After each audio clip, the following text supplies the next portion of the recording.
네, 안녕하세요. 박찬웅의 부동산쇼 부자남 박찬웅입니다. 부부간 분양권 증여를 통해서 취득세 중과를 피했던 방법이 올해부터는 불가능하게 됐는데요. 세부 내용 알아보겠습니다.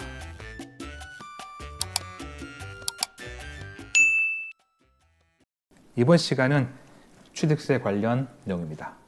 어떤 세대가 주택을 2개 가지고 있는 상태에서 비조정 대상 지역의 분양권을 취득합니다.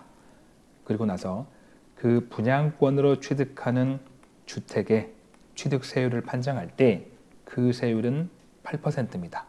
왜냐하면 2개 집을 가지고 있는 상태에서 세 번째 집을 비조정 대상 지역에 구입하는 거니까 이때는 8%인 거죠. 취득세가.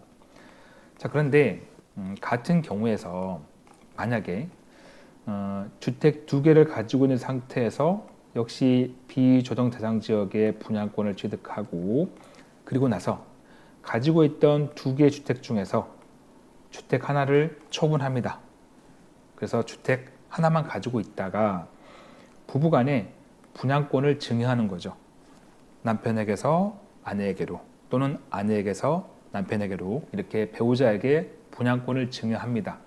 그리고 나서 그 분양권으로 취득하는 주택의 취득세율을 판정할 때 그때 세율은 1%에서 3% 일반 과세가 적용됩니다.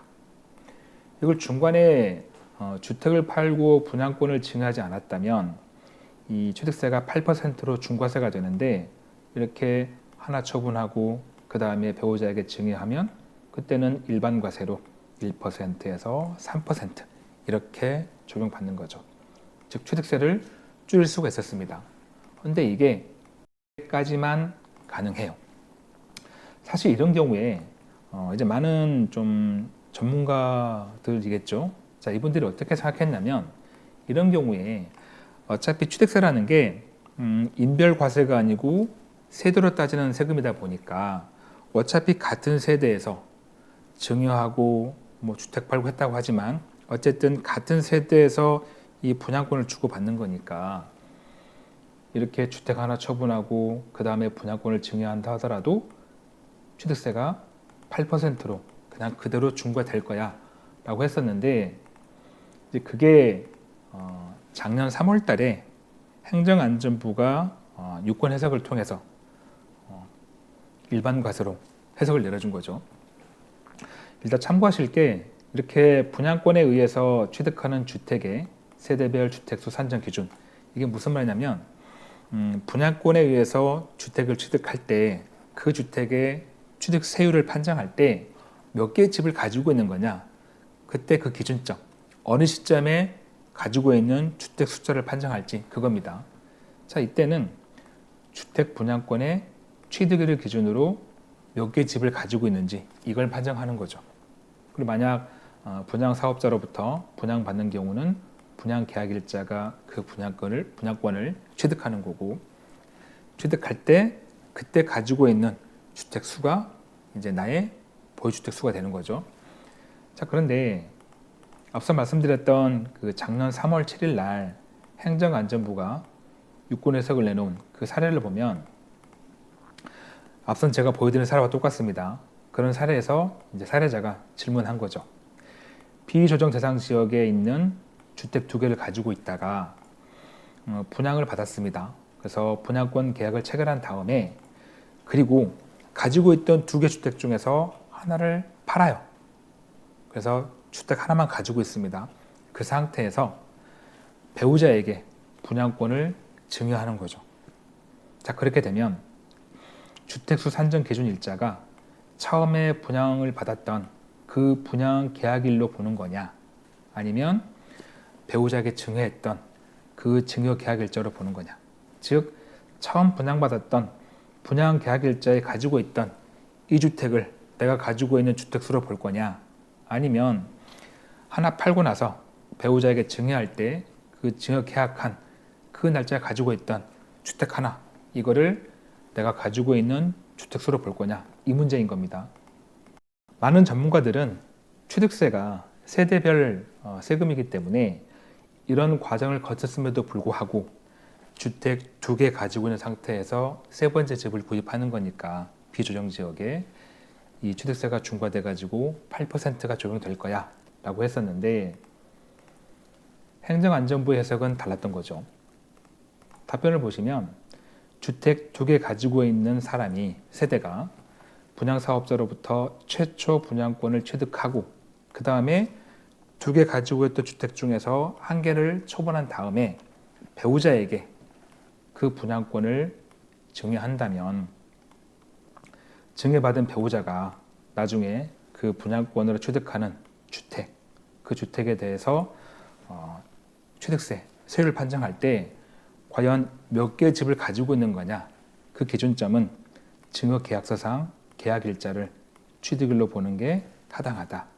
즉 우리가 법의 논리였던 분양권의 취득일 기준, 이 취득일이 최초에 분양받았던 그 분양계약일이 아니고 증여받은, 배우자가 증여받은 그 증여계약서상 계약일자가 취득일이다.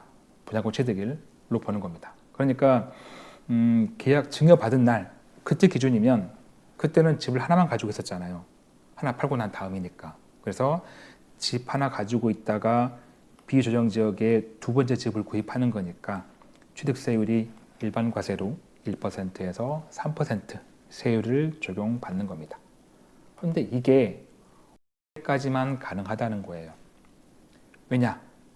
이렇게 되다 보니까 이제 많은 분들이 이 취득세 중과를 피하기 위해서 부부간의 분양권을 막 증여하는 거죠. 그래서 작년 11월 달에 개정안을 좀 마련해 가지고 그 시행령 개정안이 올해 1월 1일 날 시행이 됐습니다. 지금 보시는 표는 이제 여러분이 너무나 잘 알고 있는 주택에 대한 취득세율입니다. 그래서 주택 2개 가지고 있다가 비조정 지역에 분양받았는데 그 다음에 그 2개 가지고 있던 주택 중에서 하나 처분하고 그 다음에 배우자에게 증여하면 주택 하나 가지고 있다가 두 번째 집을 비조정 지역에 구입하는 거니까 취득세가 1%에서 3% 일반 과세가 되는 거죠. 만약 그 분양권이 조정 지역이었으면 두 번째 집이어도 8%겠죠. 네. 그래서 분양권 취득하는 그 기준 일자가 증여받은 날짜구나 라 했던 거고, 이게 올해부터 안 되는 이유는 그러니까 이런 거죠. 똑같은 사례에서 주택 2개 가지고 있다가 분양권 취득합니다. 비조정 지역에. 그 다음에 주택 2개 중에서 하나를 팔아가지고 하나만 남겨놔요. 그리고 부부간에 분양권을 증여합니다. 배우자에게. 그러면 그 분양권을 취득하는 주택의 취득세율은 8%라는 거죠. 앞선 사례에서는 일반 과세로 1%에서 3% 요구했는데 올해부터는 2025년 1월 1일부터는 이런 과정을 거쳐도 주택의 취득세율은 8%로 중과가 되는 겁니다. 그 이유는 시행령, 법령을 바꿨으니까. 자, 기존의 법령은 이렇게 돼 있어요. 앞서 보여드렸던 이 분양권의 취득일, 그러니까 분양권에 의해서 취득하는 주택의 세대별 주택수 산정 기준, 몇 개 집을 가지고 있는지 그 기준점이 분양권의 취득일을 기준으로 했습니다. 그런데 개정된 건 뭐냐면 기본적으로 이제 분양 사업자한테 분양권 취득하면 분양받으면 당연히 분양 계약 일자가 취득의 기준 되는 거고, 하지만 추가로 붙은 게 있어요. 두 가지 경우의 수가 있는데, 먼저 첫 번째, 1세대 내에서 같은 세대 내에서 분양권을 매매나 교환 및 증여로 취득한 경우, 배우자에게 증여하거나 또 자녀한테 팔았거나 바꿨거나 이런 것들, 이런 경우. 그다음 또 한 가지는 1세대가 아닌 자에게, 같은 세대가 아닌 다른 세대에게 분양권을 매매 등을 한 후에 팔고 다시 그 다음에 그 분양권을 다시 사오는 경우, 취득하는 경우.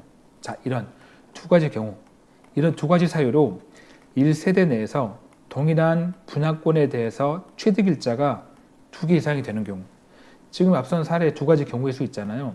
이건 같은 분양권에 대해서 취득일자가 2개 이상이 되는 겁니다. 첫 번째 경우, 먼저 분양받았다가 매매나 교환 증여로 이렇게 넘기면 취득일이 2개인 거죠. 앞선 사례에서 내가 분양받았다가 주택 처분하고 배우자한테 증여했으니까 이 분양권의 취득일자가 2개인 거죠. 나한테 한 번, 배우자한테 한 번. 자, 이렇게 2개 생기는 거고, 두 번째 사례도 먼저 분양받았다가 다른 세대한테 팔고 나서 다시 사오면 또 취득일이 2개 이상이 되는 거죠. 자, 이렇게 같은 분양권에 대해서 취득일자가 2개 이상이 되면 가장 빠른 분양권의 취득일을 기준으로 몇 개의 집을 가지고 있는지 판정하겠다라는 겁니다. 그래서 앞선 사례에서 보시면 2개 가지고 있다가 주택을 분양권 취득해요. 그리고 그 주택 중에서 주택 하나 처분합니다. 하나만 주택 가지고 있는 상태에서 분양권을 배우자에게 증여해요. 자, 이렇게 한다 하더라도 가장 빠른 분양권 취득일자, 그건 뭐냐면 최초에 분양받을 때 이때 기준인 거죠. 이때는 이미 주택 2개 가지고 있는 거니까 2개 가지고 있는 상태에서 세 번째 집을 비조정 지역에 구입하는 거니까 취득세가 중과되는 거죠. 8%로. 이렇게 보겠다라는 겁니다. 그래서 이제 작년까지 통했던 것들이 올해부터는 이렇게 부부간에 분양권을 증여하거나 또는 같은 세대 내에서 매매나 교환 또는 내가 이 세대 가지고 있다가 다른 세대에게 팔고 나서 다시 가져온 이런 것들도 어쨌든 가장 먼저 분양권 취득한 날짜, 그 날짜 기준으로 몇 개 집을 가지고 있는 거냐, 그 숫자를 판정하겠다라고 보시면 되겠습니다. 사실 이 취득세는 집을 사신 분들에게는 상당히 부담이죠.